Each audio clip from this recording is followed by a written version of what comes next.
Hello குட்டீஸ். இன்னைக்கு நம்ம கதையில ஹரிங்கிற ஒரு சின்ன பையனை பத்தி தான் பார்க்க போறோம். ரொம்ப சுட்டித்தனமான பையன். ஃப்ரெண்ட்ஸுங்களோட நாள் கணக்கா வாரக்கணக்கா கண்டினியூவா விளையாடுனா விளையாடிக்கிட்டே இருப்பான். வீட்டை கூட மறந்துடுவான். அதனால ஸ்கூல் விட்டு வந்ததும் ஃப்ரெண்ட்ஸுங்களோட வெளியே போய் விளையாட ஆரம்பிச்சிடுவான். வீக்கெண்ட்ஸ்லேயும் அப்படியே தான் ஃப்ரெண்ட்ஸுங்களோட ஜாலியாக விளையாண்டுக்கிட்டே இருப்பான். அவனுக்கு இன்னொரு ஹேபிட் என்ன தெரியுமா? அவன் கீழே இருக்கிற நல்ல கொஞ்சம் சின்ன சின்னதா கல்லெல்லாம் எடுத்து வச்சுப்பான். சின்னது பெருசுமா கல்லெல்லாம் எடுத்து பாக்கெட்குள்ள வச்சுக்கிட்டே இருப்பான் எப்பயுமே. அந்த கல்லெல்லாம் எதுக்குன்னா, அந்த ஸ்ட்ரீட்ல வர டாக்ஸ் எல்லாத்தையும் கல்லை கொண்டு அடிக்கிறது தான் அவனுடைய மிகப்பெரிய இன்னொரு ஹேபிட்டு. இந்த பழக்கத்தை அவன் மாத்திக்கவே இல்லை. தினைக்கும் 1, 2 கல்லாவது ஏதாவது ஒரு டாக்ஸ் மேல போடல அப்படின்னா அவனுக்கு தூக்கமே வராது. அதனால அவன் பாக்கெட் ஃபுல்லாவே கல்லுங்க தான் இருக்கும். அவன் துணியில கழட்டி போட்டான் அப்படின்னா அவங்க அம்மா அவன் பாக்கெட்ல செக் பண்ணி அதுல இருந்து கல்லெல்லாம் சேர்த்து வச்ச ஒரு டப்பாவே நிறைஞ்சிடும். அந்த அளவுக்கு கல்லை சேர்த்து வச்சிருக்கான்.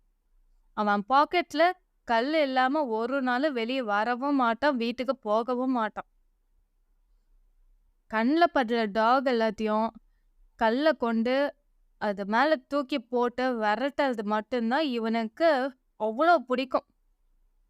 ஆனால் இது ரொம்ப தப்பான விஷயம். இதை செய்யக்கூடாதுன்னு அங்கே இருக்கிற பெரியவங்களோ வீட்டில் இருக்கிற அவங்க அப்பா அம்மாவோ யாருமே அவனை கண்டிக்கவே இல்லை. இது இப்படியே தான் போச்சு. இவன் பண்ணுறதெல்லாம் பார்த்து ஃப்ரெண்ட்ஸ் எல்லாம் சிரிப்பாங்க, என்கரேஜ் பண்ணுவாங்க. அதனால இதை அவன் கண்டினியூவாக பண்ண ஆரம்பிச்சிட்டான்.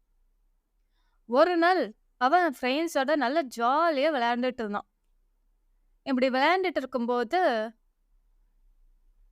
அந்த வழியா ஒரு 4 வீலர் நல்ல தாறுமாறா ஓட்டிக்கிட்டு வராங்க. ஹரி மேல மோத வேண்டிய வண்டி நல்ல வேலை அங்க இருக்க அந்த ஸ்ட்ரீட் டாக் ஓடி வந்து அவனை பிடிச்சி இழுக்கவும் அவன் கீழே சைட்ல விழுந்துடுறான். அதனால அவனுக்கு சின்ன காயத்தோட அவன் உயிர் தப்பிச்சிட்டான். அந்த வண்டி எங்கேயோ போய் வேற பக்கம் பள்ளத்துல விழுந்துடுச்சு. வேற யாருக்கும் அன்னைக்கு அடிபடல. ஹரிய அந்த ஸ்ட்ரீட் டாக் தான் காப்பாத்துச்சு. இவன் எத்தனை நாளா கல்லை கொண்டு எரிஞ்ச அந்த ஸ்ட்ரீட் டாக் தான் அவன் உயிரையவே காப்பாத்துச்சு. இத பார்த்ததும் அவனுக்கே தம் மேல ஒரு வெறுப்பு வந்துடுச்சு.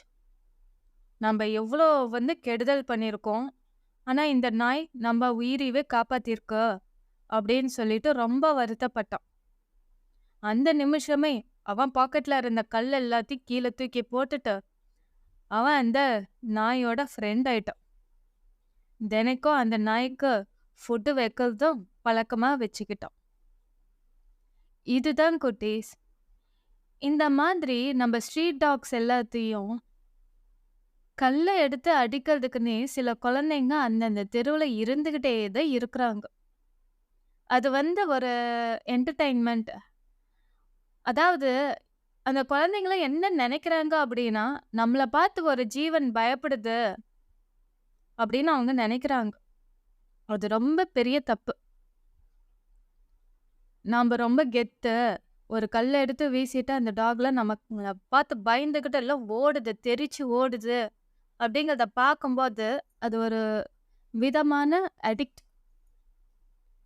நீங்க அந்த மாதிரி தயவு செஞ்சு பண்ணாதீங்க. அது ரொம்ப ரொம்ப கெட்ட பழக்கம்.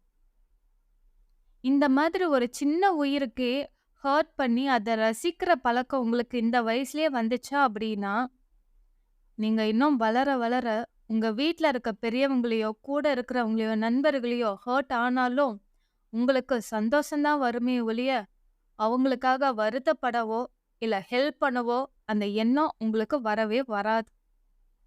அதனால தான் நம்ம பெரியவங்க எல்லாருமே எந்த உயிருக்கும் எந்த நிலையிலையும் ஹர்ட் பண்ணாம நாம வாழணும் அப்படின்னு சொல்லியிருக்காங்க.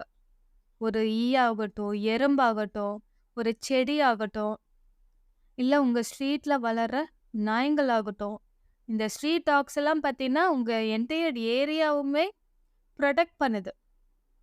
நமக்கு தெரியாது. அது எந்த அளவுக்கு நம்மள புரொடெக்ட் பண்ணிட்டு இருக்குன்னு.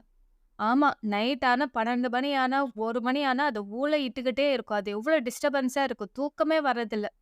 இது பல பேரும் சொல்ற விஷயம் தான். நான் இல்லன்னு சொல்லவே இல்ல. ஆனா, அந்த நேரத்துல யாராவது புதுசா இருக்கிறவங்க வந்திருக்கலாம். திருடன் வந்திருக்கலாம். இல்ல வேற ஏதாவது ஒரு தப்பான நோக்கத்தோட அந்த தெருவுக்கு வந்திருக்கலாம். பாஸ் ஆயிருக்கலாம்.